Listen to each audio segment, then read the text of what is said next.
SQR Podcast Squad Rosenberg rocking in with my boy. As a matter of fact, let me just slow this down. Ladies and gentlemen, tonight we're in our new set.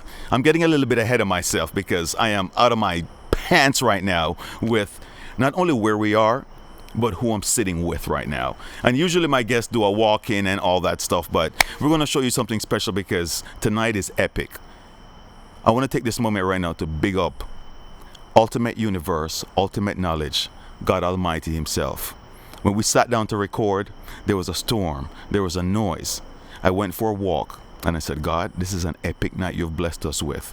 And I want to make sure I hear everything crisp from my boy tonight. I walked back, perfect silence for us to record. So Heavenly Father, I want to give you thanks and praise right now for this amazing, amazing night. The gifts, the resources, the competence of the entire team, and the guests that you've blessed me with as we rock into this podcast.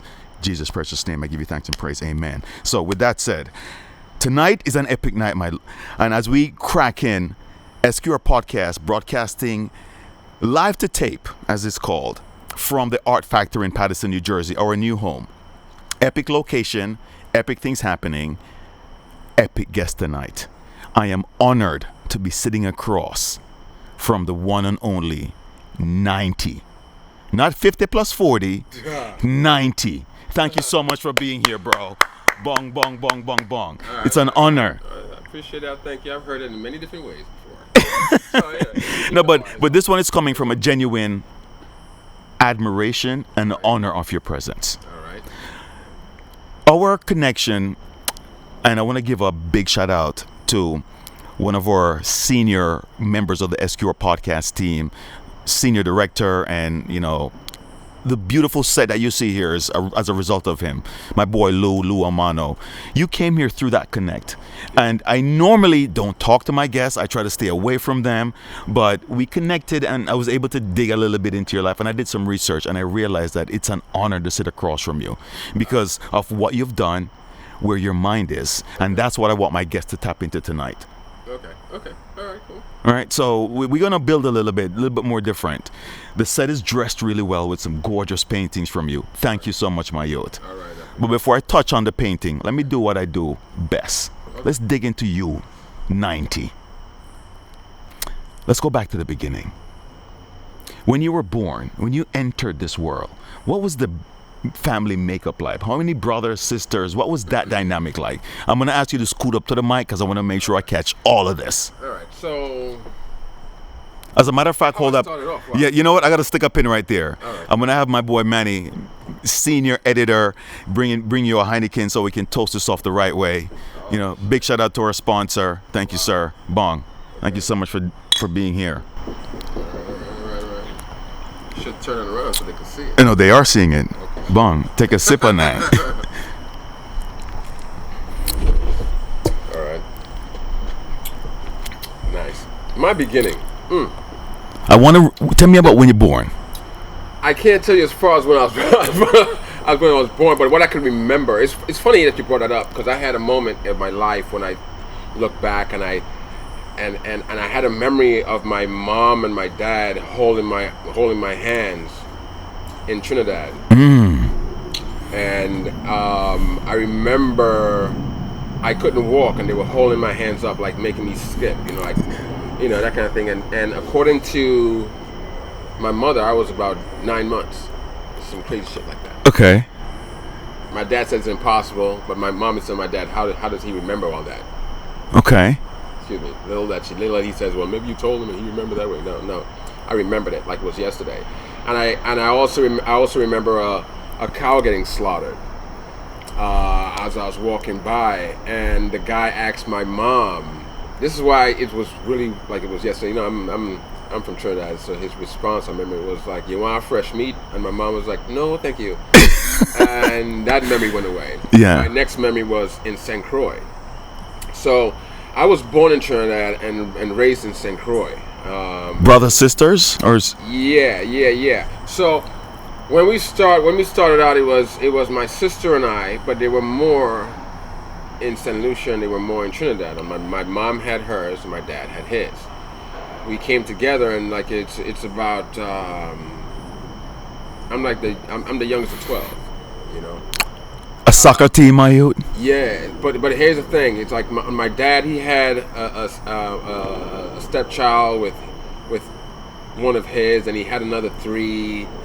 And it was like that. My Like a Brady Bunch type of thing. Okay, cool. Brady Okay. Bunch, they came together, and they had my sister and I, and we had that melting pot. So, So what number on the rank of 12 do you I'm fall? the youngest of all of them. The baby Unless there's one secret one in there somewhere that my dad is on. So, all right. You lay your hat is your home. So, the nucleus of who you grew up around was mom and dad, Right. yourself, sister. Right, and the melting pot between the other two. Okay. Being that the youngest part, the older ones had they had already left and whatnot. So, yeah, I guess a second chance or third chances with kids. Let me see if you get it right the third time around.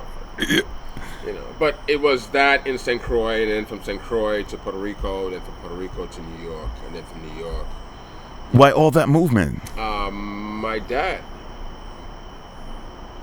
He was like, oh, was he running from the law? Nah, he was just like striving for like a better career. He built stuff, Engineer? He'll build a whole house. No, he's like a carpenter designer / Self-made or self-taught. Okay. Yeah, self-advanced. I guess he got sparked from his father. And the reason why I'm digging so granular, and I love that word, is, when we have these conversations, you don't know what's sparked where you are right now. And that's what we do here on the podcast, So let's just continue. So did you enjoy the fringe benefits of being the youngest? I don't know. It was just always being picked on for some reason. It's like being the youngest is like being part of like the beginning of a contract through sisters and brothers. True. They go through this thing where they learn their mistakes and they pass it on to you, and the next and the next and the next. It gets to a point where it's like, man, it sucks being young because you're getting blamed for every fucking thing. But I wasn't too innocent myself. Okay, appreciate that. As you navigated the whole family makeup and entered into school, and the traveling, so explain to me what was like elementary, like kindergarten, and with the movements. So where did that happen? Kindergarten was in St. Croix. What? In the islands? Yeah. Were you getting spanked if you really? Yep. If you mess up, yeah. I pulled the alarm once in my school, and the principal had to whip my ass with a paddle. I'm so surprised you didn't get murdered. Yeah, that's just crazy. Anyway, but it was the Caribbean. It was hard. It was tough discipline. So tough that sometimes, if you're if you're trying to advance and grow in life and you get hit in your head, it's a good chance you won't advance too well. So a lot of that hard teaching wasn't good. Respect. I have a lot of, maybe I could be studying right now because of all the hits I got back in the day. Who knows? But it put me in a situation to like want to go on and be creative, I guess. Most people like this whole thing in St. Croix. When I first started off in St. Croix, the birth of my craft. Everybody always told me like, "Hey man, you was born with the art." I wasn't born with the art, man. I gotta say, I wasn't born with the art, and people take that hard to believe, but I think it was birthed into me by the attention. When you're young and you have that many kids in the family, you're striving for love and you don't even know it. But I found myself when my sisters and brother went to school, I found myself with my mom alone at home and thinking that I'll have some time with my mom. Still didn't. My mom was still working. She was like sewing clothes, making stuff. And and she knew I was stubborn and always messing with shit. So she would have me next to her when she's on the sewing machine. So I would see scraps of fabric falling from the sky as a baby, And when I became too stubborn there, she put me in front of the TV. So I watched Electric Company on Sesame Street. Okay, I remember those. Right. Here you gotta. So the way I first saw Spider-Man, you know what I'm saying? Yeah. Walking upside down. Right. But I remember them showing shapes on TV, taking a circle, moving around, and then they'll cut a pie out. You know, take a pie out. It look like Pac-Man. Take the pie and stick it in the back of the Pac-Man's ass, right?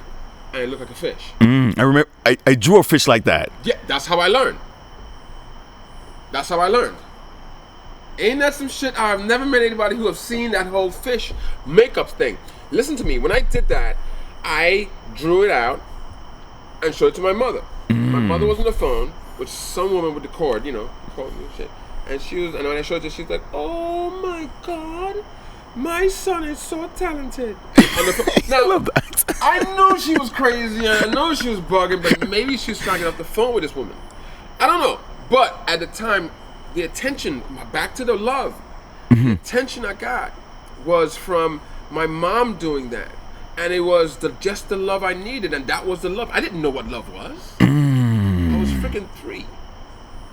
But the attention. But the attention I got, I was like, I went back and started looking for other shit to fucking draw. You know what I'm saying? Kept on coming back to a point where it's really real. If you're dedicating time to anything in the beginning, it's weak muscle. That was weak muscle. I got strong through continuing doing it, through the love that was sparked in me to continue doing it so I can see that reaction. You see, we have a thing. That became 10,000 hours. We have a thing on SQR podcast. When you drop something valuable, it's called dropping a jewel. Yeah. You just dropped a jewel right now in that entire paragraph. Yeah. Because people don't understand. Now, people hear that phrase. It takes 10,000 hours. Yeah. But when you broke it down right now, you get sparked to even start. We got sparked all the time, but my mom came to my level and she's like, "Oh, like, you have to understand something." I'm young and I'm looking for love and I don't know this is love, but when she said, "Oh my God." Now listen, my mom could have been lying. My mom could have been on the phone and trying to get off the phone with this woman whatever the dynamic was. Yeah. It was the perfect timing because I was looking, when you're a 3-year-old, you're the driest sponge ever. And you're looking for moisture from anywhere to keep it going. And when that happened, when she did that, she got low and she did that, and that, it took me back. I mean, I swear to God, I'm gonna do a cartoon of this shit. Like a makeup so people can see where my point of view was. What's your mom's name, by the way? Monica Simmons. Can we big up Monica Simmons? Yeah. Can we just big her up? Can we just give her a toast to her? Yeah, big up. No, because my dad too. He kept the lights on. So my mom could do that. Yeah. What's his name? Lloyd Simmons. Big up to the Simmons. Big up Lloyd and Monica. Yeah. Because what I'm realizing that parents don't know what they're doing to spark that kid. I know she didn't. She didn't know she was going to spark that in you. And by the way, let me say this. I saw the same drawing of the fish, and I didn't turn out to produce something like this, my youth. So, I'm going to challenge that, you know what? You explained it, that 10,000 hours sparked by that. Yeah, it got sparked. I was at my driest moment when that happened. You see, when you saw it, you probably got sparked with soccer or football or something else. You was like, fuck that drawing shit. You know what I'm saying? No, it wasn't. Actually, everybody who know SQR, your boy Score Rosenberg, is like, no sports is not really. Man, he had a black belt, do some kung fu shit. No, I was really into business and history and all that stuff. So it's a whole different dynamic. But I understand where you're coming from, and not to digress onto me, but let's finish dissecting you, because now that we dissect that spark and the reason for that spark, and now the 10,000 hours started going. So now you're going through school. Let me ask you this: how was your social acclimation with school and kids and friends? It wasn't that well, and I'll tell you why. Because you see, I will talk about some stuff like my dad, right? He grew up in a disciplinarian home. You know what I'm saying? And I can't tell you what his father went through, because I could tell you my great grandfather was a slave. So we can say the progressions from that point on must have been tough. Yes. I'm not giving my dad no excuse, but my dad was in a situation where he had to make choices. Let me tell you something. My dad took his, with what he had, and brought us over here so we can. It's almost like, and I always tell people this. It's almost like a race, right? And a lot of times in a race, you're placed in certain places to start, and it's never close to the starting line. My dad brought us as close as he could to the starting line. Let me tell you something. It was up to us to take what we had to make the best out of it. I gotta say, it was tough in the household, so therefore you had it created tension in the growth of my understanding in learning, and that made me a kid that was like that was placed in school that was lacking the fundamentals of what school required to grow. All right, my growth in my learning just got sparked about 10 years ago. So I'm late like a motherfucker, but I ain't never too late, right? I respect that. So when I started out, it was like I was going through so much that I actually like had my art was the way for me to talk. You know what I'm saying? I couldn't. I had to, the only way I got friends is when they saw me draw, right? I got the attention, so I didn't have to talk much. So I kept it going. To the point when I came into this business world, I didn't care about the business. I just want to do the art.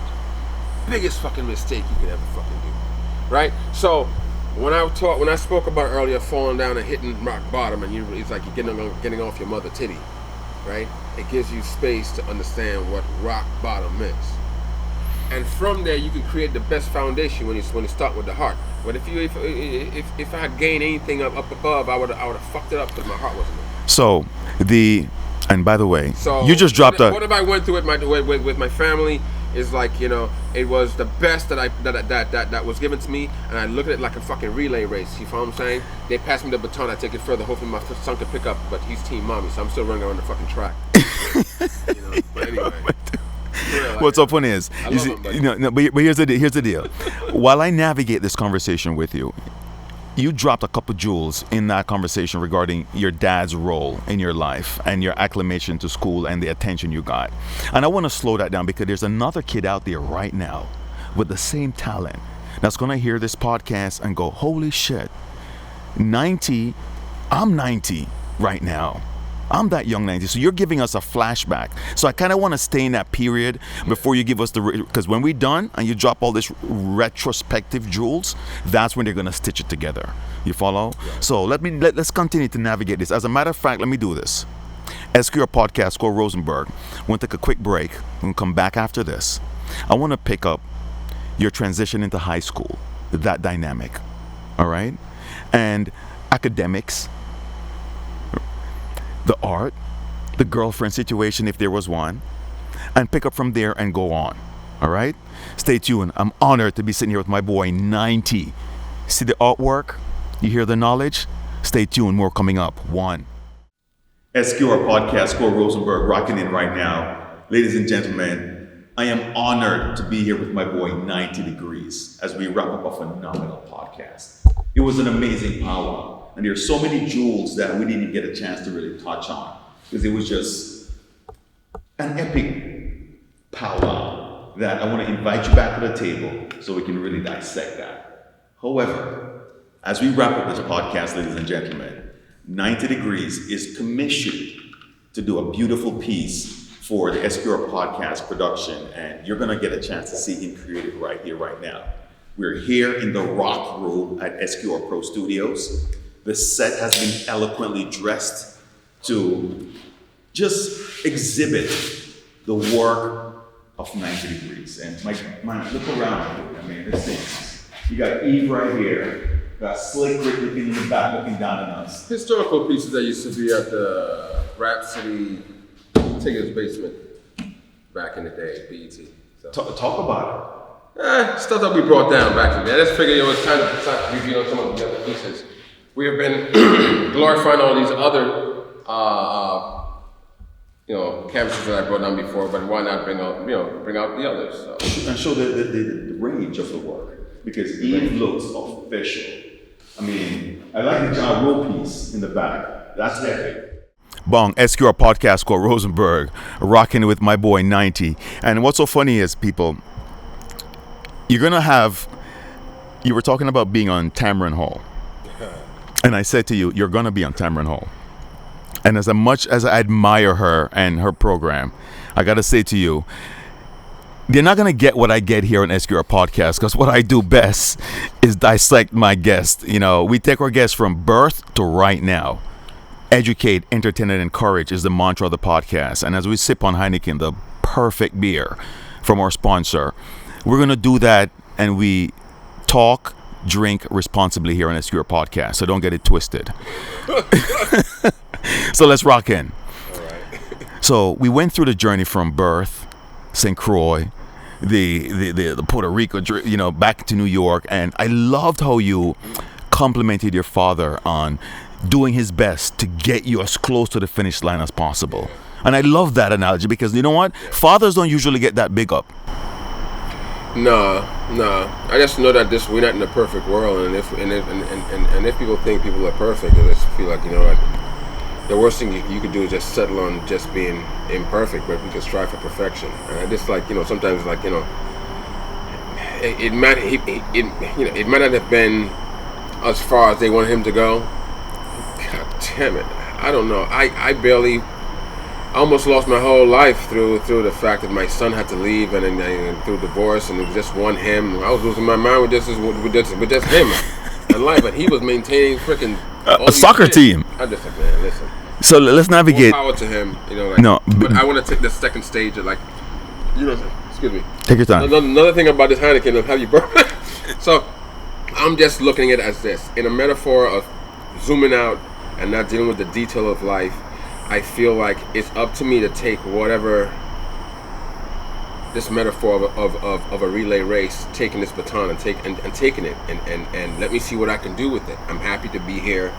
I'm sure I'm lucky. I'm a lotto winner from a whole bunch of, you know, just coming into this world, period. Ooh, so major jewel right there. So I feel I need to feel fortunate for what I have and what I can do with it, and see where I can go. But, you know, here's the thing: we go through these things in lives, and these peaks and valleys is part of the chisel of what it takes you to get to where you gotta get. You just don't get good feelings. You gotta, like, understand it and feel it and respect it. You know what I'm saying? So it's major jewels, major jewels right there, my dude. I always created something to make me remember it, and that's like RCD, and if you hashtag that, it says it's whoa, RCD, right? It's race car driving. That's not what I'm talking about. I'm talking about respect, courtesy, and decency of oneself. We all know what positive is. We all know what negative is. We all know that it requires both to fucking power it up. But the positive should always override the negative. True. So therefore, if we're gonna strive for the best, let's do it knowing that there's no, like, don't act like you don't understand how life works when you get into the problem. If we just practice that, we can kind of, like, avoid situation. Now, understand. Hold on. Before you even say that, and stick a pin there, as we say in Jamaica. Yeah. I want to go back. I want to look into main camera. And let's talk about RCD. Respect, courtesy, and decency. Yeah. Those are some integral ingredients, my dude. Yeah, it helped me with whatever I had to do. Like, here's the thing: I was born with love and respect. At the same time, I would watch that same respect go haywire in the household. Well, so I saw real shit. Like, you know, like. Not saying that it was. There was a lot of flavor in the house. You know what I'm saying? You're coming from a Caribbean family, so flavor is like an understatement. So in my house, sometimes, man, y'all be like, after, like, an argument in my house, like, my mom and my dad will, like, separate. You know what I'm saying? My dad will be in the back by the laundry, in the laundry room. I hear him singing, like, Cupid, roll back your boat. That shit. My mom is in the front singing Roberta Flack. Killing me softly with his arm, killing me. That shit. I'm like, oh my God, I don't know what's going on in this house, but they are bugging. You know what I'm saying? I'm like 7. You know what I'm saying? St. Croix and. So wow. By the way, I've told you this before. Your voice is official, my dude. So, you know, big up yourself, my dude. You know, fire up on that, but, you know. So let's navigate high school. Let's navigate high school because I love how I love how you're looking back retrospectively, and you're having these, and you're dropping a lot of jewels to this. I can't even catch them. I'm just letting them fly by me. But let's just focus on your journey now. So you're in a high school. What was that whole dynamic? What was the academics like in high school? The academics in high school. Okay. Math, I sucked. English, I sucked. Man, damn it. Art came along, I just loved it. Gym came around, thank God. You know. PE, recess. It was called PE, that's right. And sometimes it sucked if you had PE before lunch. We usually had, in my set, where I was set, my bracket, it was the PE, then we had lunch, which is perfect. So I always look forward to drinking a lot of the milk in the bag. Yeah. Government. The milk in the bag. It's like a little pouch with a bag. That was in St. Croix. Most people don't even know what that headlight meant when I came up here, because they had like milk in small little boxes. That's cute. That's a big box in a small little box. You know, the milk. So, you know, the perception of how I saw it. Right. Caribbean. It was still America, an American island, of course. Same American money. But the culture was a little bit different. Way like, yeah. So you did high school in St. Croix? No. Nah, I did elementary. So tell me about high school. I'm curious about that because I know I did elementary in St. Croix, and then when I got to Puerto Rico, I did like, I don't know, elementary, high school, some shit like that. And then from there we moved from Puerto Rico to New York. And New York, I was in JHS 45 in the Bronx, next to Roosevelt High School. And I remember there, it was 9th grade, and then I got accepted into art design. High school from there, right? But I didn't right away. Here's another thing. When I first signed up, because in the schools you sign up to go to the next school, you know, out of your borough, and go to like Manhattan or whatever. So I wanted to go to either music and arts, with the acting, which is yeah, right, or art design. There's only one of the two. There's no other choices. You know what I'm saying? So I rejected me with the music and arts. I was like, damn. Then I got a call from art design. They rejected me there. Oh man, I started crying. My mom told me, what's wrong? I said, nothing. She said, what's wrong? Nothing. They rejected me from the school in my boo-hoo stage. And she said, what? She called the school. Again, you know, my mom has done some interesting things in my life. It's like if there was roads of avenues, my mom definitely turned some of them shits to those avenues. You know what I'm saying? You have a Caribbean mother, my youth. Yeah, so even when I was homeless, I was helping for the mortgage. Anyway, because I love them. I didn't care about myself. I just cared about them too much. Yeah. So she called up and she says, in whatever voice she used, she said, my son said he wasn't accepted. The guy said, well, ma'am, that happened. Protocol. Some people don't get accepted to me. She said, no. But my son is one of the best. Now, I have heard a lot of mothers coming to me saying how they want to help their son, and I remember my mom in them, so I know exactly. And some of the kids really don't have a chance. But I always say, you're bad tomorrow. I mean, you're bad today. You're better tomorrow.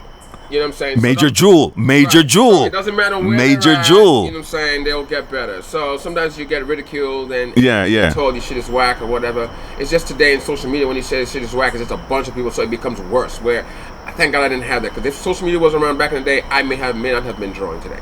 True. I used to get one or two, you know, people do something, I come home and tell a friend who will listen.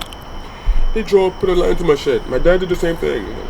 You know, so anyway, so when my mom called up the school, she said, my son is one of the best. I think you need to go look at his portfolio. She said, and she said on the phone, and she was just being a nuisance to this guy. I know she was. I heard it in the room. And the guy said, okay, fine. Where's his portfolio? He said, what's his name? Floyd Simmons. That's fucking nuts. They went and he went and looked at it. Went to go find the portfolio. Came back. That's fucking. I don't know nuts. what he said. But my mom later on told me that he says, oh my gosh, he has great work. I don't know why. You know what? We have an intern here. So there must have been an angry intern making choices of someone's life. Choices. And my mom made that a fucking, she changed that. She called up and after she got off the phone, she said, Floyd, I said, what? Well, not like that. I said, yes, mommy. You say what? You get slapped. Yeah. I said, yes, mommy. She says, they said you accepted. Dude.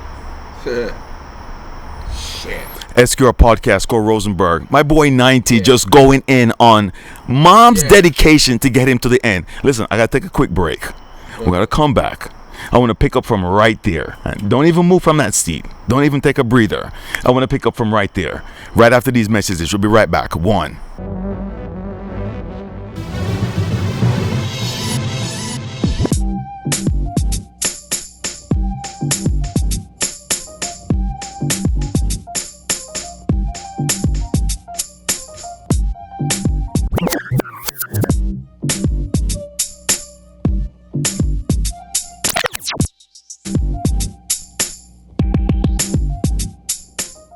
SQR Podcast, Cole Rosenberg.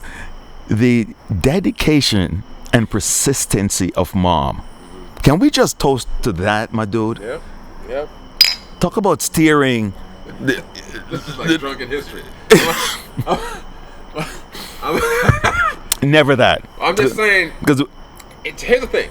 I don't drink at all, right? I don't drink. by the way, you know Heineken does have the double zeros. We could have pulled those out for you, but I thought you would have enjoyed a night since we're outdoors in the new studio. Listen, if anything you want to ask me, truth serum is on deck because this shit right here, this shit right here. Anyway, this right here. I know. It's really doing So can I say it's a combination of the best beer ever brewed, right? great company, and a great environment that sparks this energy. SQR Podcast, Cole Rosenberg, our sponsor. Heineken is our sponsor. We drink responsibly here on the podcast, and let's just dig right in. So, back to my scooter tonight. Yes. So here's what we're doing. So mom's got you into the school now. Yeah. No, you're in, and of course that inert talent that is now coming through because you've navigated and you realize that's where your skill is.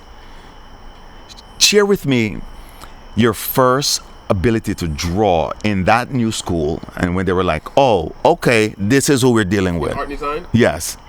Your first piece. All right. No, I can't do that. Let me take you through when I walked through that school. When I first started, the first day when I walked in there. Now this is the kid with the mullet with like a hair. I don't know what the hell I had. And I had a portfolio with a trench coat. Okay. Well, you couldn't get into schools nowadays with that outfit, but keep going. No. But back then, everybody had their style. You know. Yeah. Give me a chance. I think I was Batman or some shit. Yeah. 86 pounds. Anyway, so. I'm walking through the school, and I remember. I'm gonna take you there. I'm just like I'm walking through the hallways, and on the hallways of art and design has pictures hanging up of historical, skillful, advanced artists who has left behind their skill on the wall. Do you understand? When I walked through art and design, I saw this stuff. It was like, check yourself. Wow. That feeling of being the best was gone. Wow. It's just what I needed.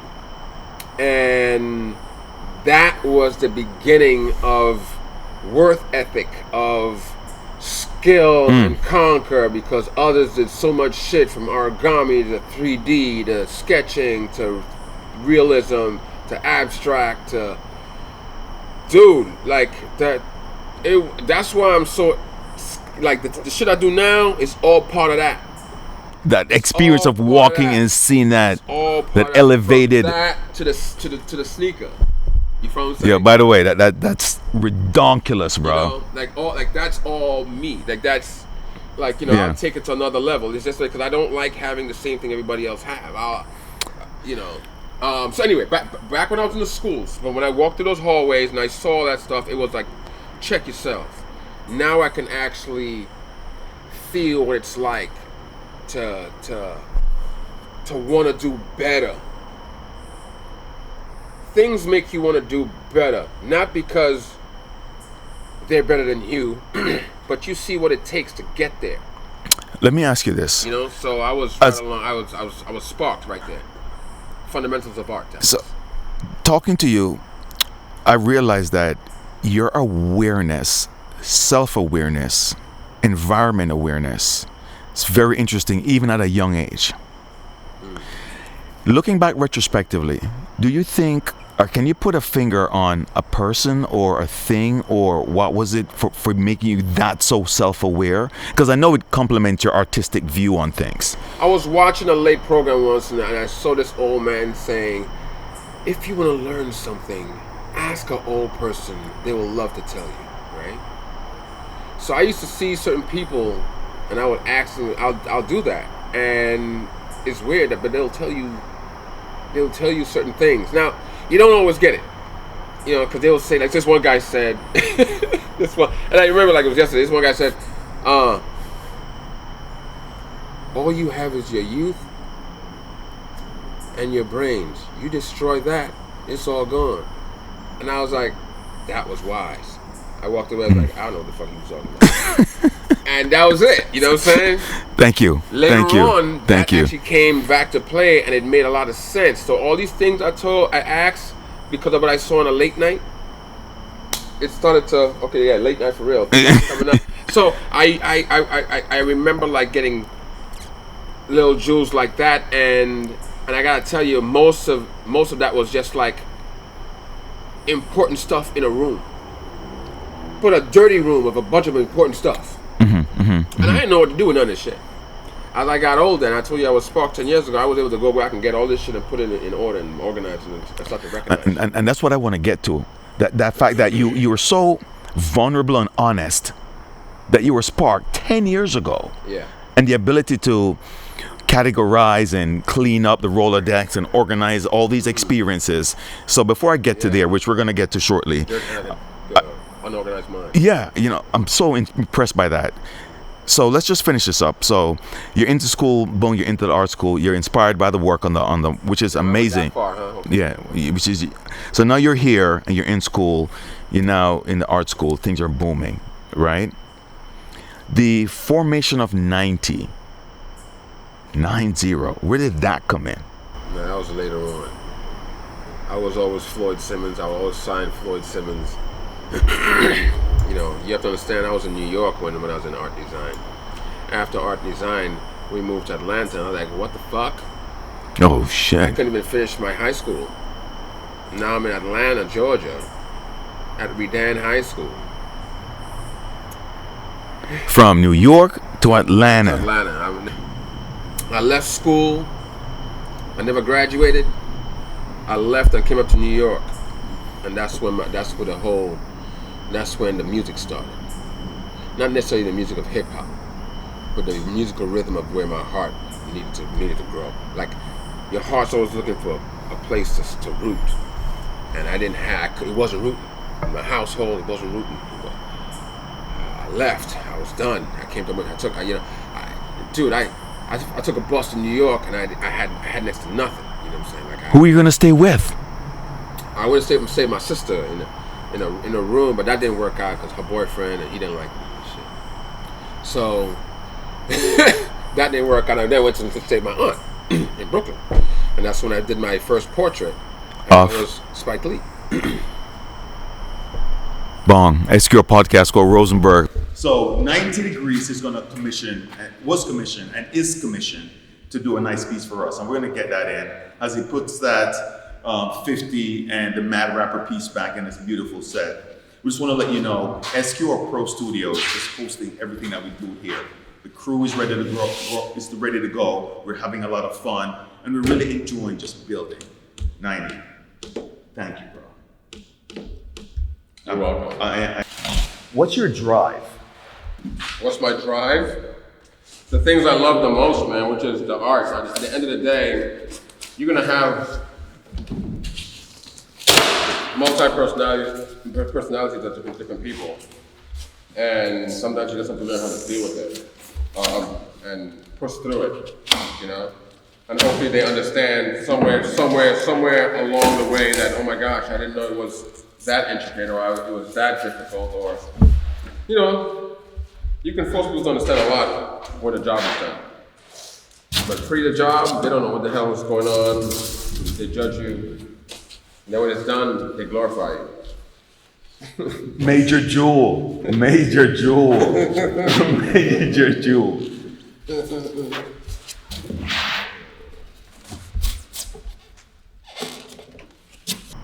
SQR podcast called Rosenberg.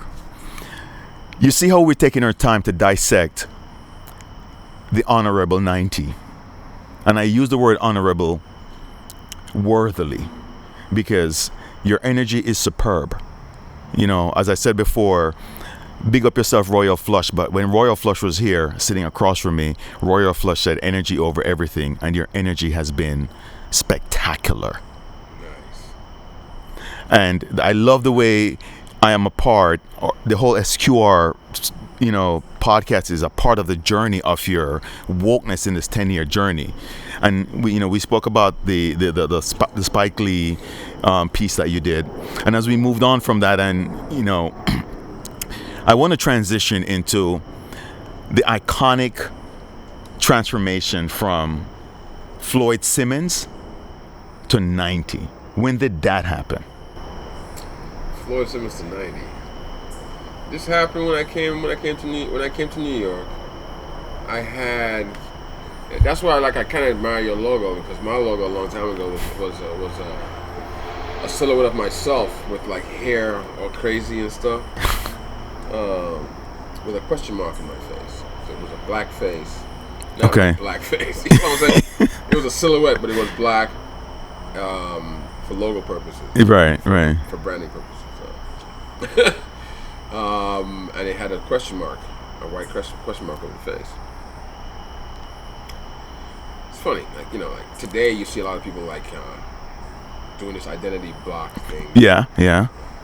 It's just weird, like my mind was like all there back then, I'm happy that a lot of other people took themselves and grew from there, but I kind of stopped, but when I came into this game, not to get too far in this conversation and where I'm going with this, but when I came in this game and I actually called myself Zone 90 Graphics. What was that?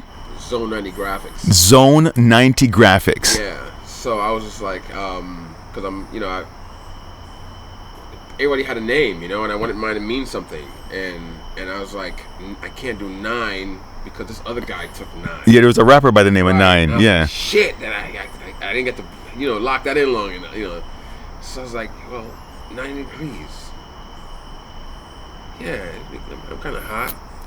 90 degrees is kind of hot. And I was like, well, it's a straight angle in life, but not like a straight angle as in, because a straight angle is 180. Correct. And if you 90 degrees is a right angle. Exactly. So if you walk a straight angle on this planet, you end up where you start, you end up. So I was like, what if it's an angle that just goes past the stars? So there's a 90 degrees right angles past the stars. So that's what it meant. So for all you students out there who sleeping on trigonometry, It's a right angle. for all this is where it comes into play. Yeah. And you're telling me the formulation of the name came from realizing that I don't want to be 180. No. I want to be 90 degrees. I want to be a right angle going straight up past the stars.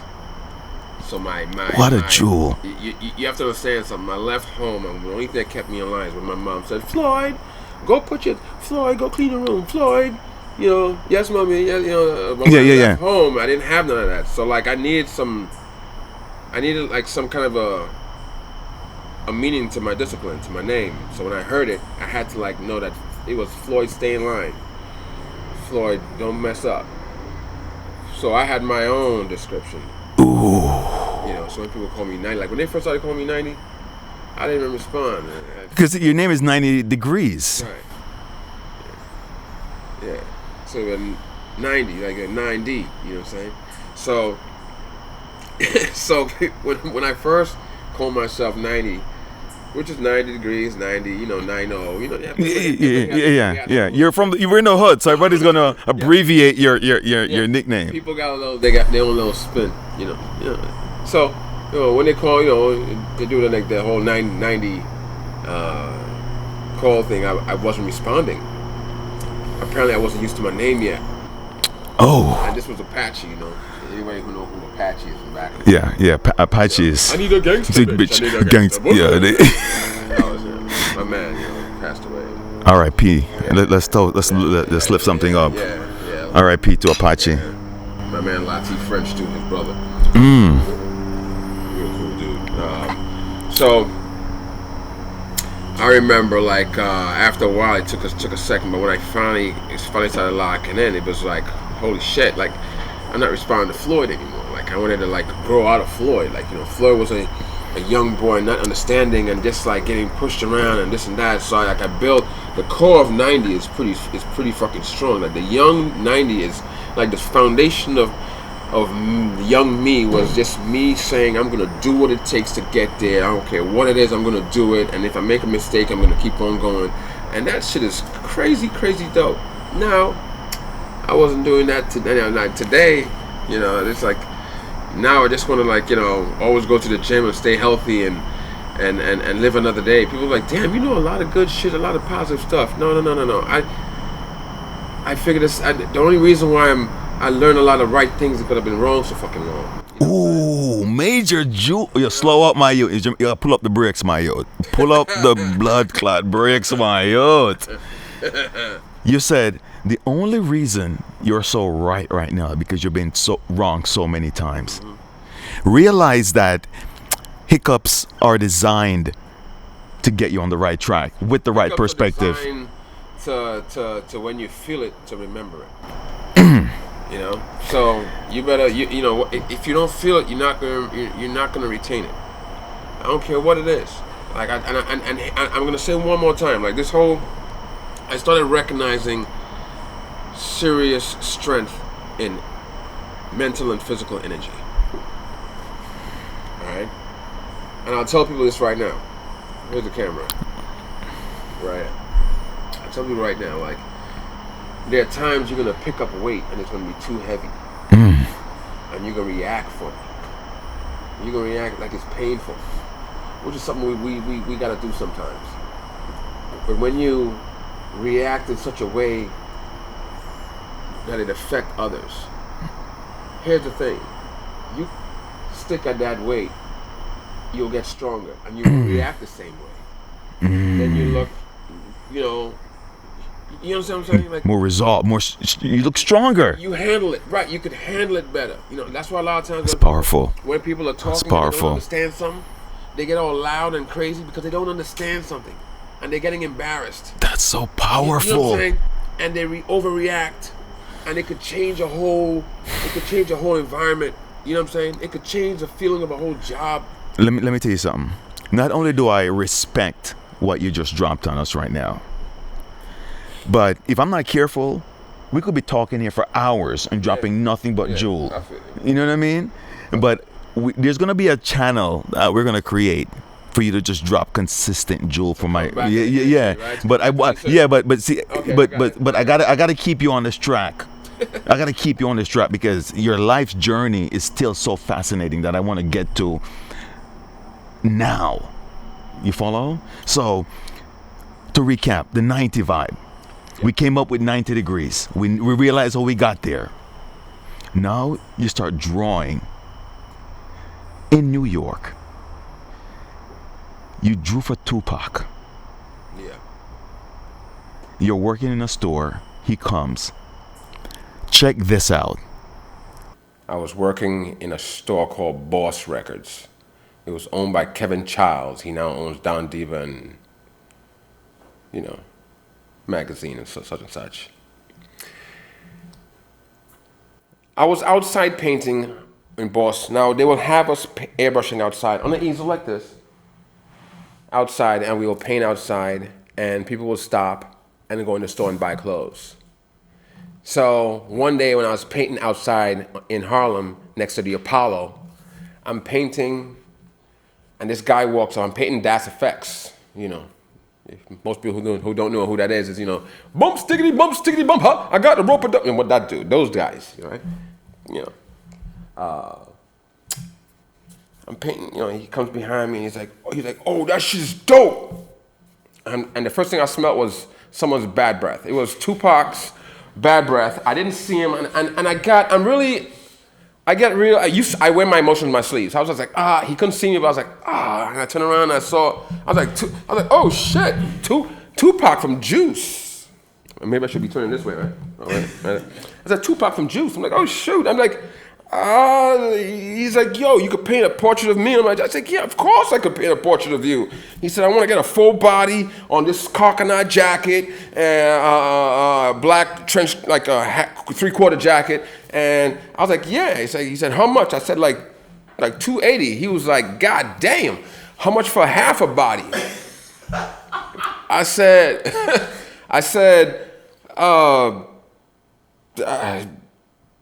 $220 maybe. He was like, God damn, how much for black and white full body? I was like, all right, I see where you're going here with this. If you want, I could do it the least for $90, and it'd be half a body in black and white. He's like, all right, cool, let's do that. So we went next door, and in most people that's my age back in the day in Harlem, in 125th, there would be people taking pictures outside, Polaroids, a wine glass, Mercedes Benz or BM or whatever the hell it is, So I went over there and got the guy to take a picture. He took a picture of Tupac with a Polaroid. He gave me the Polaroid picture, which I still have. We'll probably show that later on. Excuse me. Took that and I told him I had the jacket done by tomorrow. He took the jacket off. He took weed out of his pocket, put it on the counter. He took like 6 or 8 White Owls or Philly blunts out of the other pocket. The weed was raw. And listen, I smoke weed today, and you open my shit today, it stinks, right? Back then it didn't stink. I didn't smoke. I just knew that's how I know it was garbage, because it didn't stink. I remember, I think I probably did see a few seeds rolling on the counter. And raw. Took the weed out of his pocket, raw on the counter, and gave me his jacket. So Tupac had weed, he was walking away with weed in his pocket. So I took that home, I did the jacket, brought it back in the next day, and he came in with his brother. The same guy that's behind, that's pulling him back on that painting back there, that I later on found out that was his stepbrother, half-brother, whatever. So he was in there with him. He came in, he loved the jacket, and he says, how much you charge me to put Hellraiser in the back of the jacket?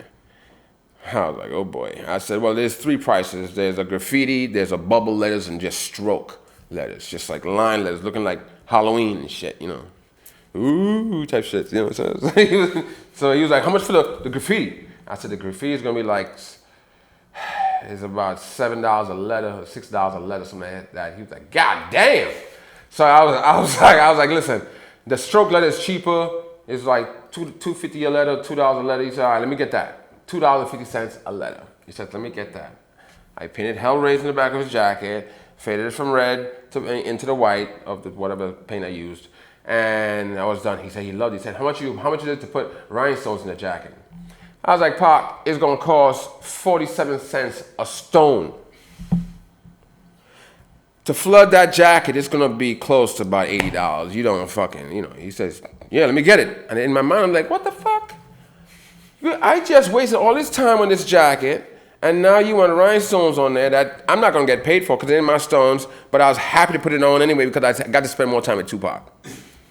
So I'm putting on rhinestones all in the jacket as he's telling me about why he's getting sued by a mother who her son passed away while he was listening to his music. So in the news they called him Hellraiser. So he says, I want Hellraiser on my jacket. So I was in there the whole time. When I was done, I was in there for like 2 hours and putting these rhinestones on. He's talking to me. He's on a stool and on a table like this, and I'm on the floor putting in rhinestones, talking to Tupac while he's up. My fingers, the rims of my fingers are getting cut up because of the stone rims and stuff. But I don't give a shit. I won't eat oranges for 2 days but I was loving the fact that I was putting stones in that shit. He was like, He told me how much he loved the stuff. He was like, yo, man, I'll never forget this and that. I was like so starstruck and stunned. I called my friends from high school, from Atlanta. I said, yo, I met Tupac, we friends. So, I don't know what happened after that, but it kind of makes sense later on, because when I saw him after that, maybe probably like 8-9 months later, he had this issue with Bad Boy. Didn't know the issue. When I met Tupac again is when I got my friends into the big convention, and we came in and they saw Tupac. Said, yo, can we meet Tupac? I was like, yeah, I know Tupac. Now I'm in this convention. I have on Bad Boy, Tommy Boy string with Bad Boy logo, artist. Snoop Dogg is walking around. Little Usher, little 14-year-old Usher, 12-year-old, whatever. Was around at that time, and I'm just like, getting ready to walk over to go introduce Tupac to my friends. So I told him, hold on a second. So my friends, well, we use this bar right here. Well, fuck it. This bar, I don't know if you can see it, but a bar. Tupac was at a bar, let's say as far back as that door. Right? My friends are like, it's like there's a staff behind the scene, that's where my friends is at. So I'm walking towards Tupac, because I need to introduce Tupac to my friends. I got Bad Boy shit on. Tupac has issues with Bad Boy. I have no clue. I mean, I knew something on, he got shot. But, social media wasn't like that back then. You had to watch the news to know what's going on. And I was so grinding back then that I didn't give a shit about no news. I was just working. So when I finally got halfway, I was like 140 something pounds, this height. When I got maybe to Big Pun, I got picked up by 2 goons. I didn't know who it was, but I was like 5 pounds. Picked up, I'm like, I'm like, yo, chill, yo, Pop, chill, yo, Pop. I'm like, yo, Pop, you remember me? I did your jacket, and he don't give a shit. At this point, this is way past jacket. He probably give that jacket away to somebody. He don't like Bad Boy. He don't like nothing about Bad Boy. And I'm rocking the Bad Boy pass so I can access to get in and out. I was like, I did your jacket. He turned around. He was on the bar like this, and I'm back there. And he turned around and he was like, yo, I know who the fuck you are. And I didn't know if that's what he said, but it looked like I know. Well, you could say, yo, get the fuck out of my face. Maybe that's what he said. But it was loud. It was convention. It was big. It was like this. The Marriott, just mad people. Yeah. And he banged on that thing, and he turned around and he looked at me. He said, I know who the fuck you are. Don't you ever blah blah blah. My friends can't see my face, but they can see him. And his language is very, very pronounced. It's like you don't need to hear no audio to know he's insulting the shit out of you. Yeah. And Pac, when he spoke, he was like, oh, he was always in your face. And when he was done, I said, my heels touched the ground and shit. They let me go. I'm roughed up looking, cause I mean, yo, Pac. So I know my shit was looking all weird, and I was like, yeah. Call you later. So I didn't look bad. I turned around, my friends was like, oh, you don't know Pac. Oh my God, I got murdered there. So for years, it's like, man, I ain't graduated. This was my only diplomacy. SQR podcast called Rosenberg, rocking on an epic night in our new set here. Usually our podcast runs, the regular routine, 4 cuts, we dig into our life. But my guest is like oozing jewels. And the set is so iconic. We were just saying to the Heavenly Father, big up yourself for this blessing us, because we're outdoors right now. Although it may not look like that because the cameras and the lighting is so muy bueno. But we're outdoors right now. The moon is at the right angle. There's 2 crickets in the back setting the right Jamaican vibe for your boy. So we're cracking in with my guest, 90 degrees. And you know what, my youth? Going forward, I'm going to make sure I don't call you 50 plus 40. I'm going to make sure I don't call you 90. I'm going to definitely call you 90 degrees, because understanding the meaning behind that name is now giving me direction. Bong bong. And that's why I utilize that name for that simple purpose. So let's pick up this. FUBU Yeah. got fired. Yeah, man. How you pull that off? And this is when FUBU is moving. I mean, FUBU is for you, for us, by us. Yeah. It was a great crowd. Great crowd. I learned a lot in there. Here's the thing. When you go to a job, right? You go to a job to work and get your shit done. When I went to FUBU, I never got home. You know, I was constantly there all night working, Designing. smoking weed. Even when even when it looked at you like it was crack back then. I remember This is 1999. You know what I'm saying? 2001. So it was too much partying going on. So and then they would call me to do this and that and the other. Like it was different departments in the building. Like they had 3 departments, and I swear to God, I was doing work for Damon John. I did some stuff for Bobby Joseph. Big up Bobby Joseph and Damon John. Yeah. Big up yourself, Damien. You know, I enjoyed working with you. There was too many women around.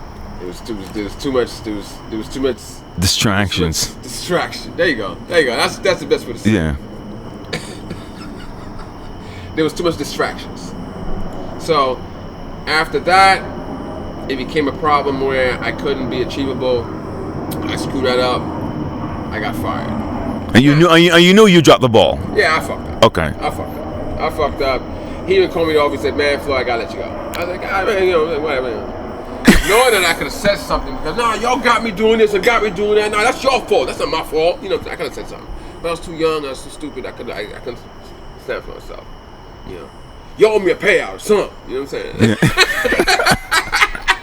But it was just good. I get to use, So you walk out of FUBU. Yeah, I walked out of FUBU, man. Then they give me a call back. And now, mind you, I did a lot of stuff, right?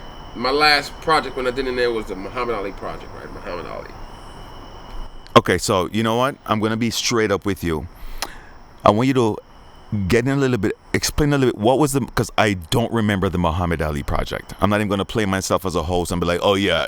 Yeah, at FUBU they had they had certain there was a platinum line, right? When I was there, it was Fat Albert. Okay, I remember that line. Right, platinum. Then they had Globetrotters. No, they had Muhammad Ali. Okay. Platinum. Then they had Globetrotters. Okay. But when they had Muhammad Ali, man, I can't remember, man. It was probably Sutra. Yeah. Who cares? No, but my whole point is, I did some Muhammad Ali stuff, and apparently, when Muhammad Ali came in, he wanted to see. He liked my work. He was like, I don't know how this really went down, but big ups to, since we're using this word so greatly in this segment. Yeah. Big ups to oh, this is embarrassing. I just told you her name earlier. The young lady who was head of marketing. Yeah. Which is at FUBU. Right. Oh, God damn. Well, I can't remember her name at the moment. It's terrible. See, that's why some of you drinking. No. Bon. Yeah, this responsible drinking from me doesn't really work too well. You know what I'm saying? Anyway, her name is Leslie Short. There you go, Bong. That's what Heineken does. Bring back the memory. Bong. Leslie Short. Keep it moving. Oh, God. Keep this away from me. Anyway, Leslie Short. So she said, "Hey, come in. Muhammad Ali wants to meet you." And after you got fired, my dude? Yeah, I was fired. He wanted to meet me at this point, and I got the pictures of it. So when I show you these pictures, you're gonna be, the pictures of me. I'm smiling, I'm about to shake his hand, but I'm angry and shit, you know what I'm saying? Because I ain't got no job, you know what I'm saying? Y'all call me because y'all want to, gloat me for what? I ain't got no money, you know what I'm saying? I'm living the... Anyway, my whole point is, when I got there, I saw him, and he was, at that point when I walked in the room, he was standing up by the window looking and pointing on the window, on the glass, and he was saying really slow. Okay. Was this a time when he was deteriorating? Yeah. Okay. Yeah. You have to understand, not that much. You feel what I'm saying? when you see him in the picture, he still has some plump to him, right? Okay. I remember that time. Show it Yeah. Later on in the segment. Yeah. We'll show it. Yeah. So he was touching the window, real slow, and he says, "Everybody used to know me at one point," and we was like, "No, they still do. They still do." And we was like, "Oh." Wow. He would even sit down and say some jokes. It would take a little while to finish it. They would try to finish his jokes, and he would still finish. No matter what they said as the punchline to help him out, he would still finish it anyway, which made it even more fun. Yeah. R.I.P. to Muhammad Ali. Yeah. So, my moments was like running out. I'm just like, Floyd, you have no money, you're broke. Say something. Not like, can I get some money? No, I was more like saying, I was saying, can you sign one of my paintings to me? He looked at me, he said no, but he wasn't finished. So I was heartbroken before he could finish. You know, but what he said was no, only if you sign one of your paintings to me. No way! And I said, sure, which one? He pointed it out. I took it, I signed it. I don't even know if I spelled his name right, but I signed it. I put Muhammad Ali from 90. Yo. He took one of mine and he did the same thing. I'll show you that when I see my house. So he's one of the pieces. Let's don't stop 1 second. When I did that, right away. Now, Damon John, you know you're wrong. You know you goddamn you. We're placed here, and there's times that we know what we want to do, and half the time it ain't what we end up doing. And a lot of times, you know, no matter where we're placed, we could really adapt to anything. Like, I think I mentioned to you, I was like, we would go to school and we'd be amongst people. We didn't ask to be amongst these people, but when we get amongst these people, we adapt and we have friends. But when we leave, we don't end up with these same friends. You know, it's not that we want it, but we actually, it becomes sociable, it becomes enjoyable. And that's with anything, you know, like wherever we're placed, I'm hoping that we can actually adjust and adapt like we did in school. Like, because the first day was always fearful. There was always a fear towards that. That whole lifestyle of it doesn't become fearful anymore. As life evolves and we get to other jobs or whatever that we're doing, we adapt towards it, no matter what it is. Hopefully, even like this pandemic. You know, a lot of people freaked out when it came about. I think I was prepared for it. Elaborate. Just because you would have people saying, well, hey, in the ghetto, you know, like, don't be outside, don't hang out, don't be in the streets. Well, in the ghetto, it's when you're living on top of each other, you need to get out. This pandemic, you have people who have mansions, and they were told they couldn't get out. They were in mansions and freaking out like they were in the ghetto. And I'm just like, they would freak out when people are outside and want to feel like they're animals and this and that. And all of a sudden, this pandemic hit, and some people feel like they're animals in mansions. Well, how does that feel when people are in the ghetto living on top of each other in boxes?